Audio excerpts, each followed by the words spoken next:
இன்றைக்கி ஒரு முக்கியமான சப்ஜெக்ட் பற்றி பேச போகிறேன். ஸோ கொஞ்சம் கவனமாக கேளுங்க.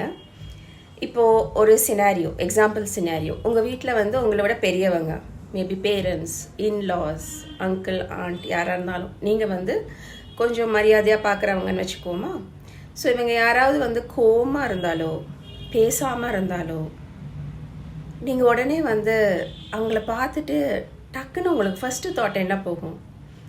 நம்ம எதுவும் தப்பு பண்ணியிருக்கோமோ, நம்ம எதுவும் பிரச்சனை பண்ணிட்டோமோ, இந்த மாதிரி ஏதாவது தோணியிருக்கா உங்களுக்கு? எப்போவாவது யோசிச்சிருக்கீங்களா? இனிமேல் இந்த மாதிரி வர்ற தாட்ஸை கொஞ்சம் கவனித்து பாருங்கள். ஸோ இதுக்கும் மேலே போகணுன்னா சில பேர் எப்படின்னா, வீட்டில் எந்த பிரச்சனை நடந்தாலுமே வந்து என் மேலே தான் தப்பு இருக்கோன்னு கூட கேட்க மாட்டாங்க. என் மேலே தான் தப்பு இருக்குன்னு சொல்லி நினச்சிக்குவாங்க. இது என்ன தெரியுமா? Self blame. செல்ஃப் ப்ளேம் எப்போ தெரியுமா வரும்? கில்ட்டில் இருந்து வரும்.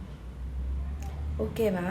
ஸோ ட்ரெடிஷ்னல் பேரண்டிங்கில் வந்து எப்போவுமே வந்து மோஸ்ட்லி அன்கான்ஷியஸ்லி என்ன நடக்கும்னா, சைல்டை பாயிண்ட் அவுட் பண்ணி, நீ தான் வந்து எந்திக்கலை, நீ தான் வந்து சாப்பிடல, உன் மேலே தான் தப்பு, உன்னால் தான் லேட் ஆயிடுச்சு நாங்கள் கிளம்புறதுக்கு பாயிண்ட் பண்ணிக்கிட்டே இருக்கும் போது, குழந்தை எப்போவுமே வந்து அப்பா அம்மா நமக்கு நல்லதுக்கு சொல்கிறாங்க, நம்ம மாறிடணும் அப்படிலாம் யோசிக்காது.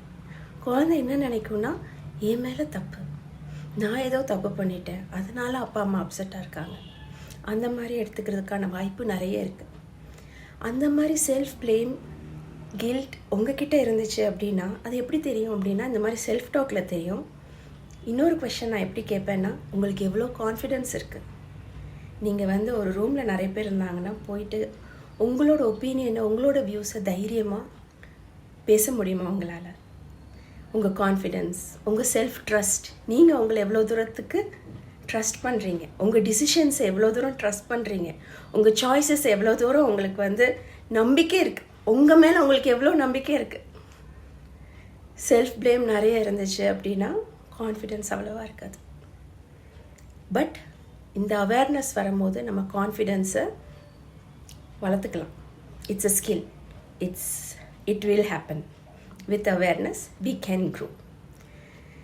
ஸோ இப்போ அடுத்து நான் உங்ககிட்ட கேட்க போகிற கொஷன் என்னென்னா, உங்கள் குழந்தைகிட்ட நீங்கள் எப்படி பேசுகிறீங்க?